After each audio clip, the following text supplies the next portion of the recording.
السلام عليكم ورحمة الله وبركاته. الحمد لله رب العالمين وصل اللهم وسلم على سيدنا محمد وعلى آله وصحبه أجمعين. أما بعد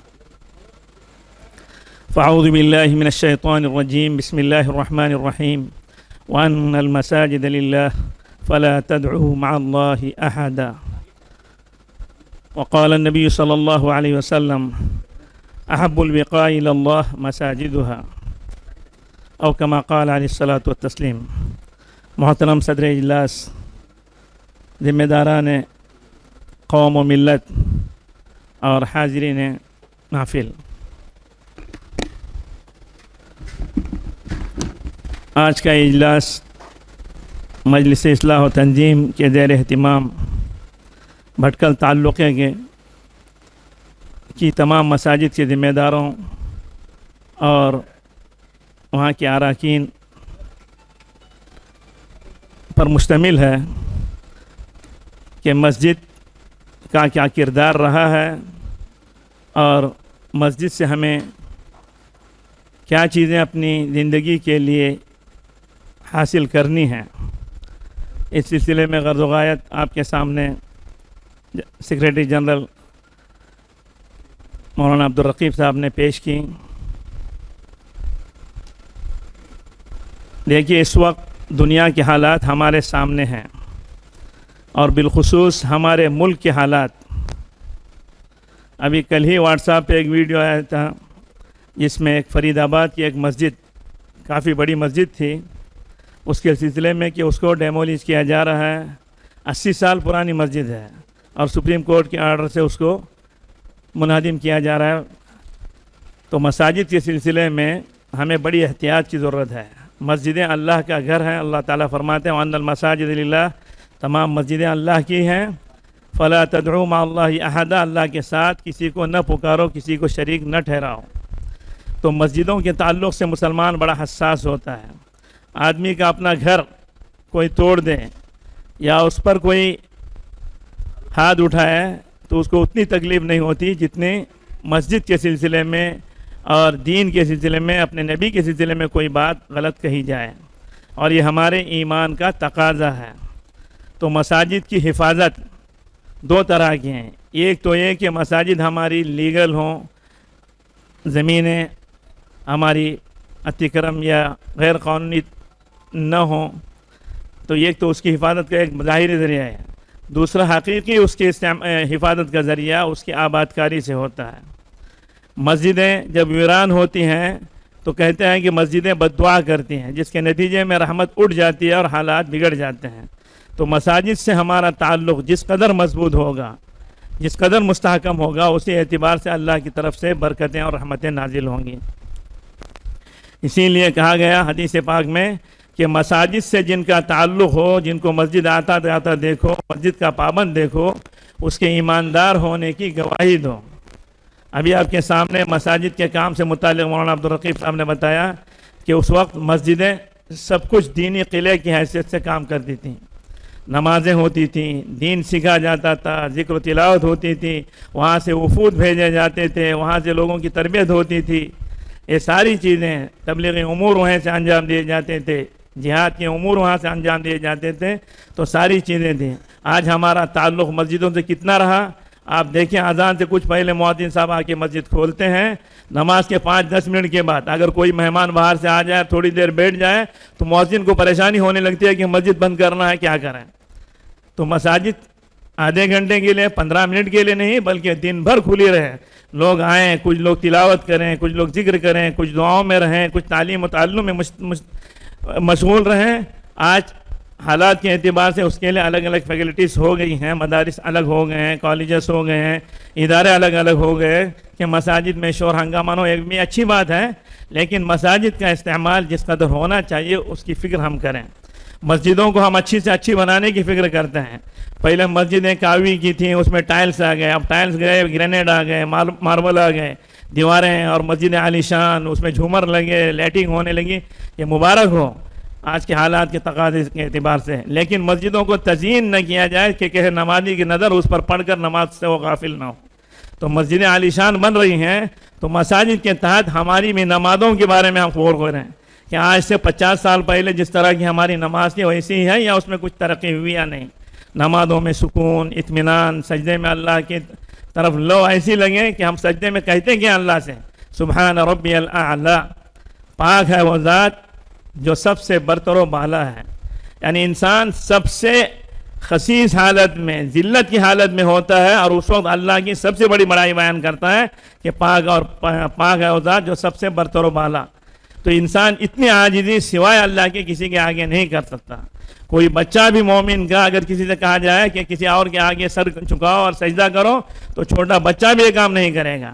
لیکن اللہ کی بارگاہ میں جا کر ہم اس عاجزی کی حالت میں ہو کر اللہ سے کہتے ہیں سب سے برتر و بالا تو ہے.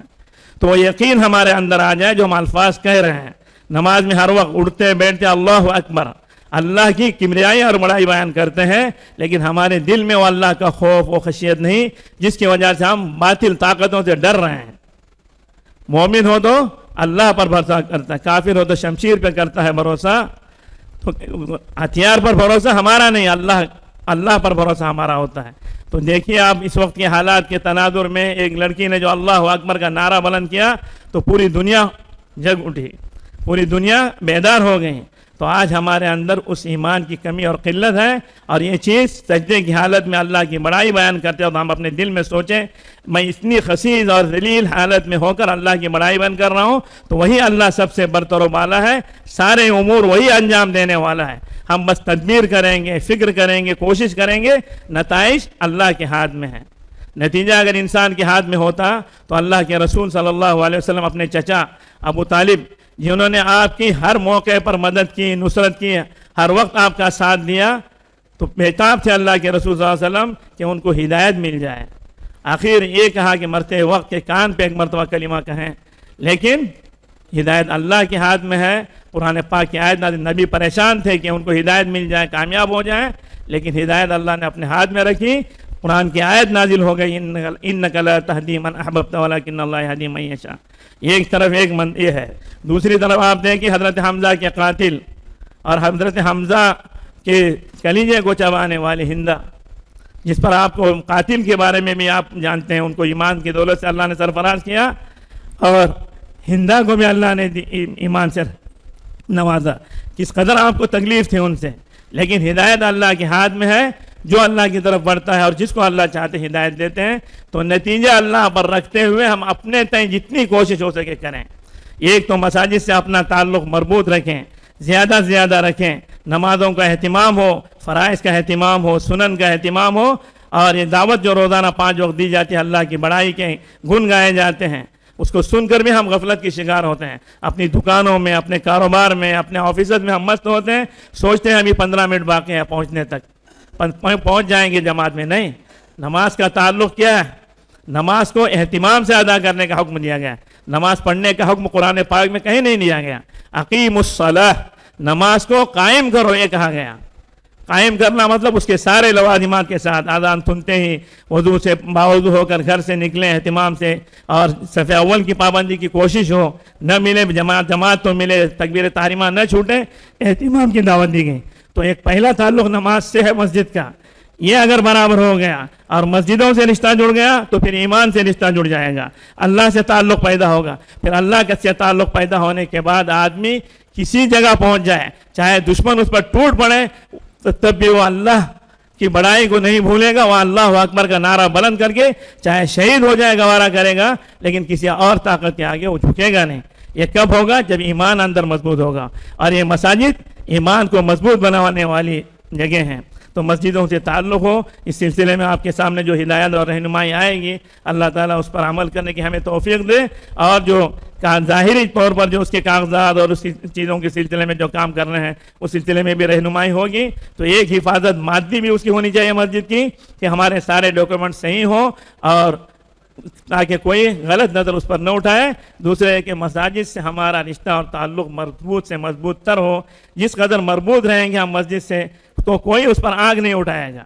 مسجدوں میں جاتے آتے رہیں گے، کسی کی مجال نہیں ہوگی کہ اس کی طرف نظر اٹھائیں. حالات جو ہو رہے ہیں مسجدوں کے سلسلے میں، آپ دیکھتے ہیں کہیں مسجد گرا دی گئی، کہیں اور کچھ ہو گیا، تو اس کی اصل وجہ یہ ہوتی ہے کہ وہاں نمازی نہیں ہوتے، ایک دو ہوتے ہیں، تو ان کے اندر وہ فکر نہیں ہوتی جو مسجد کے سلسلے میں ہونی چاہیے۔ تو اس طرح مساجد سے جس طرح رشتہ مضبوط سے مضبوطر ہوگا، وہیں سے اللہ کی برکتیں اور رحمتیں نازل ہوں گی۔ حدیث پاک میں آتا ہے روزانہ اللہ کی طرف سے 120 رحمتیں خانہ کعبہ پر نازل ہوتی ہیں، پھر وہاں سے 60 رحمتیں پوری دنیا میں سپلائی ہوتی ہیں، ہر شہر کی جامع مسجد میں، پھر وہاں سے تمام مسجدوں میں وہ چیزیں داخل ہوتی ہیں۔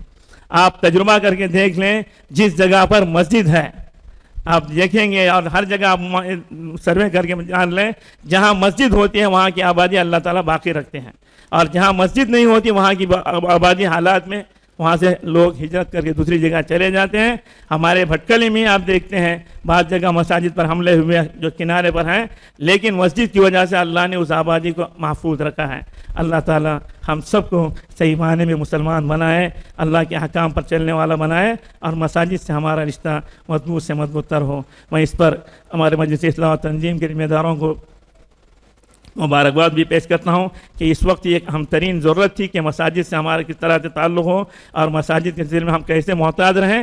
اللہ تعالیٰ ان کو جزائے خیر دیں۔ یہاں مل بیٹھ کر جو مشورے ہوں گے، اس پر جو باتیں طے ہوں گی، اس پر عمل کی کوشش کریں۔ وآخر دعوانا ان الحمد للہ۔